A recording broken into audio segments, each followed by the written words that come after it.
नमस्कार दोस्तों।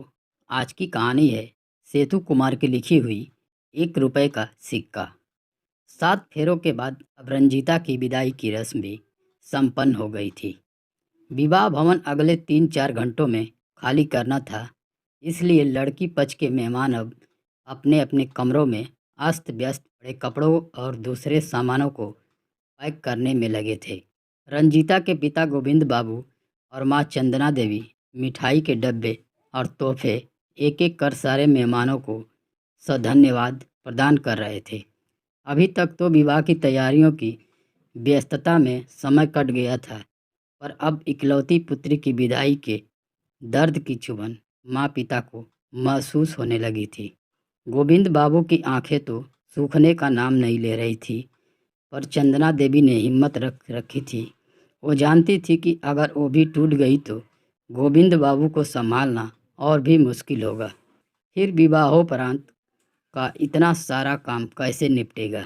सारे मेहमानों की विदाई के बाद अब बस गोविंद बाबू के पारिवारिक मित्र सार्थक मिश्रा सपत्नीक रह गए थे। उनकी ट्रेन देर रात की थी, इसलिए विवाह भवन से वो गोविंद बाबू के संग ही उनके घर आ गए। समधी जी का गोविंद बाबू के फ़ोन पर कुछ देर पहले का मैसेज था कि बारात और बेटा बहू अच्छे से घर पहुंच गए हैं।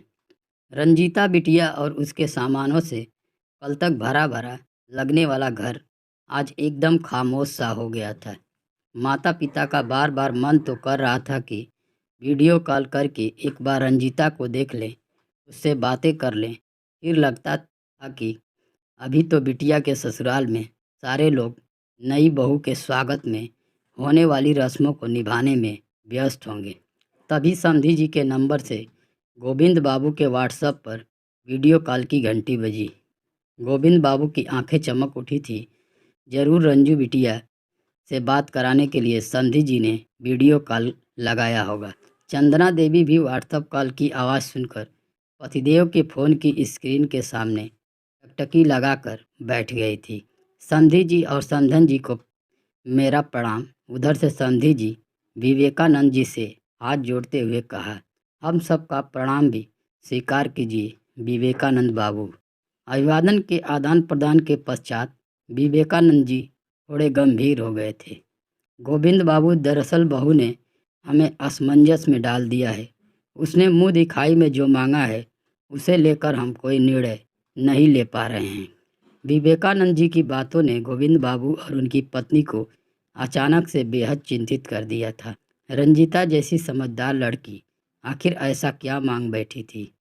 गोविंद बाबू, दरअसल 2 दिनों के बाद आनंद और रंजीता को हनीमून के लिए निकलना था, पर रंजीता बिटिया जिद कर रही थी कि घूमने फिरने के लिए वो बाद में कभी जाएगी। अभी तो वो अपने नए घर की रसोई संभालेगी।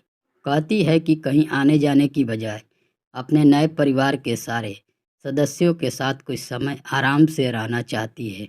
सास ससुर को अपने हाथों का बना खाना खिलाना चाहती है। अपने नए घर के कोने कोने को महसूस करना चाहती है। और तो और आनंद भी उसकी बातों से सहमत है।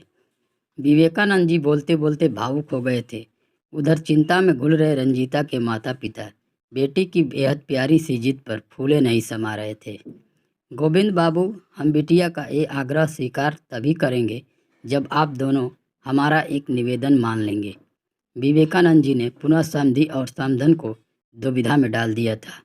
हाँ हाँ, आदेश कीजिए समधी साहब। क्यों न कुछ समय के लिए आप दोनों भी यहाँ आ जाइए रहने को। जानता हूँ आप दोनों काफ़ी सिद्धांतवादी हैं। बिटिया के ससुराल का पानी भी पीना स्वीकार नहीं है आप दोनों को, पर आप समधी समधन की बजाय हमारे पारिवारिक मित्र के रूप में तो आ सकते हैं ना। फिर भी आप दोनों का मन न माने तो मुझे यहाँ रहने के बदले 1 रुपए का सिक्का दे दीजिएगा। विवेकानंद जी की बातों का कोई जवाब गोविंद बाबू को नहीं सूझ रहा था। सामने स्क्रीन पर अब समधन जी और दामाद जी भी नजर आने लगे थे। दोनों जैसे बस बेसब्री से हाँ की आस देख रहे हों।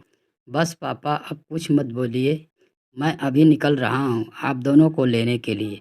दामाद आनंद की आवाज़ थी, जिसे चाह कर भी गोविंद बाबू और चंदना देवी ना न कर सके थे।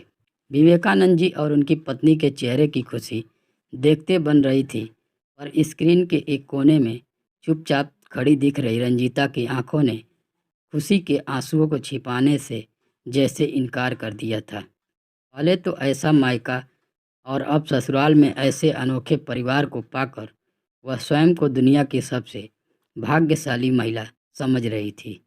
तो दोस्तों, उम्मीद करता हूँ यह कहानी आपको ज़रूर पसंद आएगी। इस कहानी के लिए एक लाइक कर दें। मिलते हैं नेक्स्ट वीडियो में, तब तक के लिए धन्यवाद।